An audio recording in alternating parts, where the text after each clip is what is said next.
Hi. அப்போ யாரும் Divya family வருது. அப்பா, அம்மா, அண்ணன் நினைக்கேன் இவங்க எல்லோரும் வராங்க. வந்துட்டு நீ நான் சூப்பராக விளையாடுதா, நீ நல்லா விளையாடுதா, அப்படியே இரு, எல்லாம் பேசுதா, பேச்சு திறமை இருக்குது, விளையாட்டு திறமை இருக்குது, எல்லா திறமை உங்ககிட்ட இருக்குது. ஆனால் எல்லாமே பாசமும் இருக்குது, எல்லாமே இருக்குது. எல்லாமே ஒரு லெவல் வச்சுக்கோ. கேம்லாம் விளையாடு, பிரச்சனை ஒன்றும் இல்லை. கோவம்னாலும் சரி, பாசம்னாலும் சரி, என்னதானாலும் சரி, ஒரு கண்ட்ரோலை உன் கையில் வச்சுக்கோ அப்படின்னு சொல்கிறாங்க. ஏன்னா பேசும்போது சிலவங்க பேசுகிறாங்க, பின்ன இந்த சான்ற விஷயம்லாம் பார்த்துருப்பாங்கல்ல, என்ன இவ்வளோ இருந்துட்டு அவங்க இப்படி பண்ணிட்டாங்களே அப்படின்னு ஒரு இது இருக்கும், ஏதோ பெற்றதாய்க்கு இருக்கும்ல. அப்போ பாசமாக இருந்தாலும் சரி, கோவமாக இருந்தாலும் கண்ட்ரோலை நீ வச்சுக்கோ அப்படின்னு சொல்லி அட்வைஸ் எல்லாம் கொடுக்காங்க.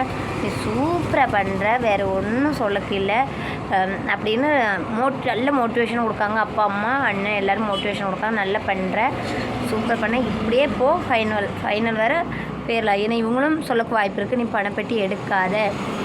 பணப்பெட்டி எடுப்பாங்க, ஆனால் பணப்பெட்டி வைப்பாங்க. ஆனால் போனது சீசனை போல் இல்லை.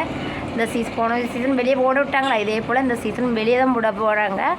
ஆனால் 2 லட்சம் 3 லட்சம் வைக்க மாட்டாங்க. 50,000 30,000 20,000 அப்படின்னு 3 பேர்த்த 4 பேர்த்த வெளியே ஓட விட்டு இத்தனை மினிட்டில் வெளியே வீட்டுக்குள்ளே வரணும்னு சொல்லி விடுவாங்க. அப்படி ஒரு டாஸ்க்கு யாரோ சொல்லுவாங்க, பணப்பெட்டி எடுத்துடாத மகளே, ஃபைனல் அப்படின்னு சொல்லியிருக்காங்க. என்னன்னு தெரில, பார்க்கலாம். அவங்களுக்கு அவங்க பிள்ளை மேலே நம்பிக்கை இருக்குது, அவங்களுக்கும் நம்பிக்கை இருக்குது. அவங்க வேறு ஒன்றும் சொல்லக்கு வாய்ப்பில்லை. ஆனால் பார்வதி நல்லா கலாய்ச்சிருக்காங்க. பார்வதி எல்லா இடமும் போட்டு தீயை போட்டு கொளுத்தி விட்டுட்டு அது பெருசாக எரிதா சின்னதாக எரிதான்னு பார்த்துட்டு வேடிக்கை பார்த்துட்டு நிற்பா அப்படின்னு போட்டு உடைச்சிருக்காங்க. அது எரிதா இல்லை நம்ம இப்போ ஊதி கொடுக்கணுமா என்னென்னு தள்ளி நின்று வேடிக்கை பார்ப்பா. அதனால் அவள் அப்படி கேம் விளாடுதா அப்படின்னு சொல்கிறாங்க.